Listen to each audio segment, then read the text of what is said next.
নতুন বছরের অনেক অনেক শুভেচ্ছা তোমাদের সকলকেই। নমস্কার আমার প্রিয় সখী-সখীগণ, কেমন আছো তোমরা সবাই? আশা করছি অনেক ভালো আছো। আর আমিও চলেই যাচ্ছে বেশ দিনগুলো কাজ করতে করতে।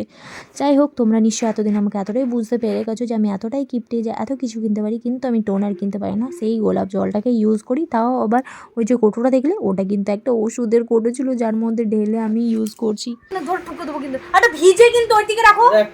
আমার আর আমার বরমশাইয়ের ঠোকাঠুকি সবসময় লেগেই আছে। আর যখন আমি বিশেষ করে রেডি হই তখন একটু আমাদের দুজনের মধ্যে ঝামেলাটা বেশি হয়, কারণ ও আমার পেছনে লেগেই থাকে, কন্টিনিউয়াসলি আমাকে জ্বালিয়েই যায়। তাই জন্য আমি চেল্লাই সবসময়তেই রেডি হওয়ার সময়।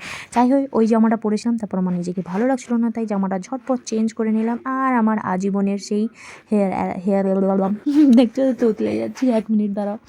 যাই হোক, যেটা বলছিলাম, আমি খোঁপা করে নিয়েছি, সিঁদুর লাগিয়ে নিয়েছি, বউ বলে কথা। এটা হলো আমার ফাইনাল লুক। কেমন লাগছে অবশ্যই কমেন্ট করে জানিও। দেখা হচ্ছে পরবর্তী ভিডিওতে। ততক্ষণ ভালো থেকো, সুস্থ থেকো, টাটা।